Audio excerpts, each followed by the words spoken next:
Drop a lobster down his britches, drop a lobster down his britches, early in the morning. Way up she rises, way early in the morning. Put him in bed with the captain's daughter, put him in bed with the captain's daughter, put him in bed with the captain's daughter, early in the morning. Way up she rises, way up she rises, Hi there, my name is Marie Kestenzon and I'm an archaeologist here at the Widow Pirate Museum. I'm going to be taking you through the gallery today at our authentic pirate shipwreck artifacts. So all of the artifacts in the cases that you'll be seeing today were recovered by us from the Widow. In this case over here, we do have some of our more unique artifacts. The pistol in the middle, we call it the Sun King pistol because of the engraving at the hilt. It is one of our more beautiful items and certainly very well preserved. We're quite lucky to have found it in such a good condition. But you can also see some leather and wood pouches as well as this silk ribbon. Now these artifacts really don't survive too often in shipwrecks, particularly ones that have been submerged for as long as this one had been. So we're quite lucky to be able to have something of such a fine, delicate material as the silk. And then up here in our mock tavern, you can see our famous ring that we have. It has an inscription on it. We're not entirely sure who it belongs to, although some theories have been suggested as to the origin of the names on there. It could be a British ring, it could be Portuguese, we're not really sure. That's up here. Okay, so in this case right here, we do have some the sole of a leather shoe. We have some delicate artifacts and some personal ornaments like belt buckles and cufflinks, that sort of thing. And of course our famous gold ring in the center of the case right here. And from here we're actually going to go on the ship inside our replica Widow Galley, and you'll get to see some of her crew members, including her captain, Sam Bellamy. Of course, we have some other cannons on display as well, a Danish cannon and an English one as well. The different weights and lengths of the cannon would change depending on what would be fired out of it. So we do have sort of long-range and short-range cannons, and they were powerful enough to knock down the mast of a ship that they were pursuing. So if they needed to catch up to one and slow it down, they could just aim for the main mast and knock that down, or they would even use bar shot to puncture the sails and slow the ship down so they could catch up to it. So right this way, we'll actually go above decks and see the captain. And inside these cases, we have remnants of the ship itself, some of her rigging, and some bits of rope as well. You can see it was a very involved process to get the ship moving and stop it. So the crewmen who would be in charge of that were actually well respected by their fellow pirates. And then we see 9-year-old John King as well on display on our ship. And he happened to be on a merchant ship with his mother when Sam Bellamy and his crew came across it, and he demanded to become a pirate. He threatened the life of his mother, himself, and anyone within reach if they didn't allow him to sign up and join their pirate crew. And Sam Bellamy, he knew that kid definitely had what it took. He was vicious enough to join up with the rest of the men. And in here we can see the captain's quarters inside the ship. Now, most pirates actually all believed in equality, so the captain wasn't really treated any differently than the rest of the crew members. His vote was as equal as any other man aboard his ship. And most of the time, when they captured a merchant ship, if it had a fancy area for the captain, they would actually tear it apart as a symbolic gesture of how they were different from the merchants. Everyone was equal aboard their ship.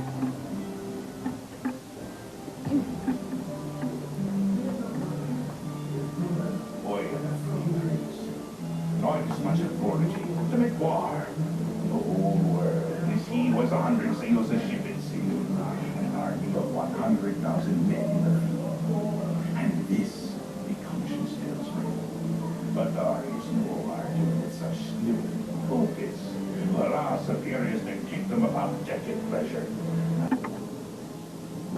Now Now, the life of a pirate wasn't all that glamorous. It wasn't just about chasing after treasure. It did involve quite a lot of peril involved. If you got injured, you didn't really have a hospital to go to. So you had to make do with what your ship's surgeon, or in other cases your carpenter, if you didn't have a surgeon, would be able to do. You would have to sever your limbs rather than risk them getting infected and risking that infection spreading to the crew. So you can see over here the carpenter and another crew member working to take apart the ship to make more cargo space below decks.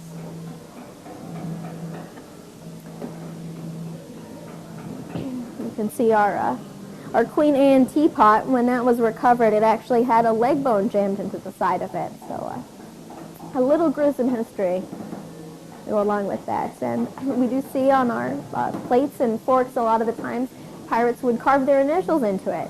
Now, while they split up their treasure equally, it was not the same when it came to their eating utensils. They belonged to themselves, and anyone else who stole another pirate's fork would probably have a bad afternoon. Ahoy there, shipmate! Welcome aboard. We has requisitioned this town as a pirate's All of the coins in this case are all pure silver. You can see there are different sizes. Now, they measured their coins by weight, so they didn't have a uniform system to stamp out those coins. They would take the silver and shape it to their needs. If a coin weighed too much, they would shave off the edge of it and make sure it was equal with another piece of coin that was the same value. So you can see a lot of the jagged edges in some of these pieces here. Some of them also, you might notice, have holes in them. And that's because pirates would occasionally wear their coins around their neck or around their wrist like a bracelet. Sometimes they would even sew them into the lining of their clothing. And that was because they knew how easy it was to rob from someone. So they like to hold their coins close to their chest. Over here we do have some interesting strikes of coins over here, the Royal Strike. These are Spanish coins over here, and a French coin as well. And over here I can actually show you some of the gold jewelry as well. Now, to a pirate, they didn't really have much use for jewelry. They weren't going to wear it themselves usually, so to them it was just gold in a different form. So if somebody got half that, someone got the other half, they would actually literally tear the piece apart to share it equally. And a lot of the times, jewelry and other ornamentation would actually get melted down and made into bars or ingots. We have on display here as well. And that just made it easier to spend. It'd be kind of difficult to pay for something with a necklace, but if you melted it down, you could shave off a part of it and use it as currency. And over here you can see a rendering of pirates splitting up their treasure on land. We have lots of coins and vases and all kinds of valuables. They would also appropriate clothing that they stole from the merchants. They would dress themselves up in fancy clothing, sometimes high heels if they found chests of fine silks and clothes, and actually mock the rich people that they were stealing from. They would say, well, what makes you any better than me? I look just like you with my fancy red jacket and my feathered hat. So it was kind of like Robin Hood's men, Sam Bellamy and his crew. They stole from the rich and redistributed it amongst themselves.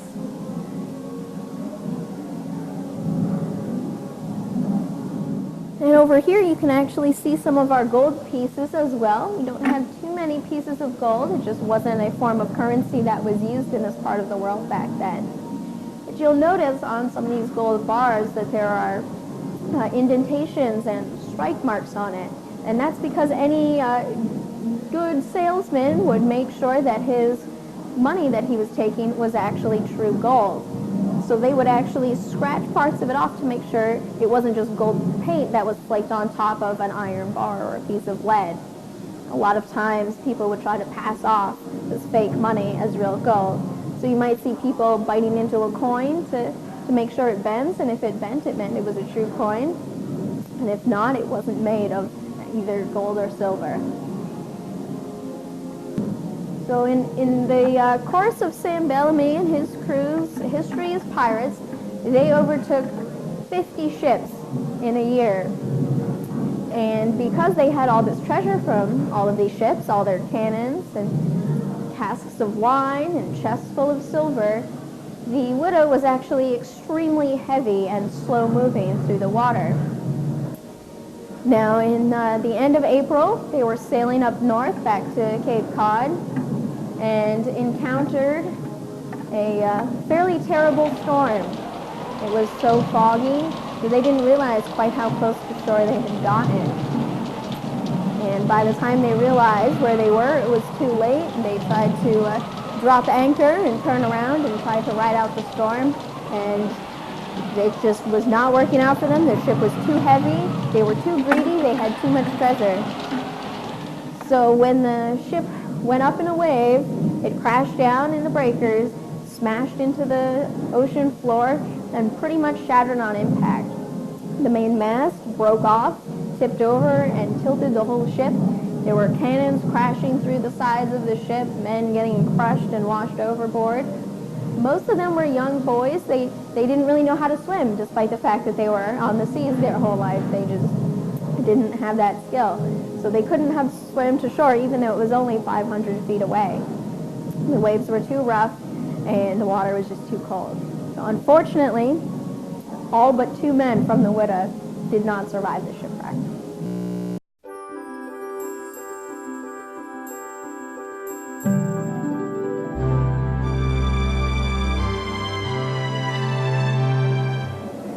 So this is one of the most exciting parts of my job, and it is working with these objects that we call concretions.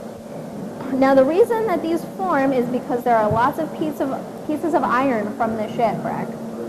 And as the iron interacts with the salt water, it starts to decay a little bit. The elements will interact, and it almost like magnetizes anything else that's in the area and draws it together into this form that we call the concretion, like the bits of dirt and sand and rocks and shells, like a concrete mixture, form these hard lumps. Now, a lot of the artifacts that we've seen today originally were in this concretion. Not this one in particular, but most of them do come from concretions. Now, sometimes there are loose coins at the bottom of the seafloor, but most of the time we do have to work at getting them out of these objects here. So this Spanish coin that we found a couple days ago just started becoming uncovered from this larger piece. So we will try to separate this from the rest of the concretion. We will clean it up, and it will go through our conservation process so that it doesn't start to disintegrate. Because these objects were underwater for 300 years, they want to be kept moist. They want to stay in that underwater condition. So we do have to keep them either submerged in a tank or spray it down with a water bottle here while we're working on it, just so that they stay nice and wet. Otherwise, they will start to crack on their own and would damage some of the artifacts that are inside. Now, all of our concretions, we do x-ray so we can get a picture of what artifacts might be inside. This one in particular has an iron bar across here and several dozen coins inside this one piece. This coin is worth about... On the one hand, it is pure silver. So the market value of silver today, if we were to just melt this down and sell it as silver, has one value. But then on the other hand, it could be a 400 to 300-year-old coin. So that adds another value to it for, say, a coin collector or something like that. But then it is the only authentic pirate shipwreck treasure that's ever been found. So there really is nothing else to compare it to, because we are the only people who have these objects. So for one coin, it's priceless. For the whole collection, it's another value. People have appraised them before, but anywhere from $15 million to 200 to 400 million for the entire collection. Would you let me touch that? I will, actually. You can go ahead. So you are one of the first people to touch this coin in over 300 years. And it's worth about... It's priceless. It really is. I'll take it with me.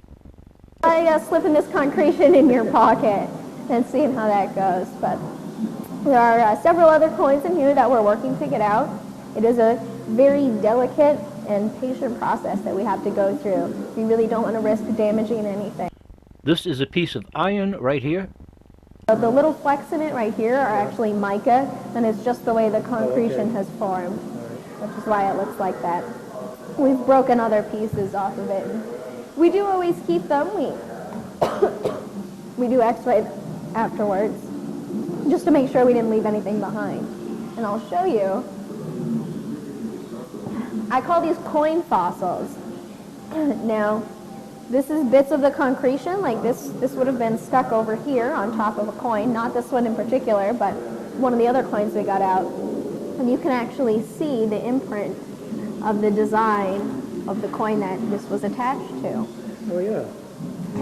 So, here we go. This one in particular, it has, you can kind of see some of the letters on that one as well. This would have been the back of a Spanish coin.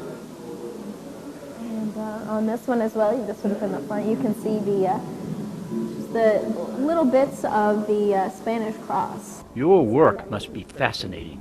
It is. I love it. Where else can you go to work and play with pirate treasure? Exactly. Nowhere. Exactly. I guess you're the only person I ever met who did that. It's such an exciting career, I think. Just to be able to have a museum on one side and then to have this working lab attached to it, so you can see what goes into uncovering these artifacts and what the process is to get them out from under the water. I mean, they're buried 15 feet of water, and then underneath that 10 to 30 feet of sand before we can even get to them. Marie, on Yes. behalf of my viewers on the Let's Visit show, I want to thank you so much for the tour. So much for this tour. It has been my pleasure. I always love getting people excited about their history. They have to come to Cape Cod to see this. It's the only place in the world where you can see real, authenticated pirate treasure. Thanks again. Thank you.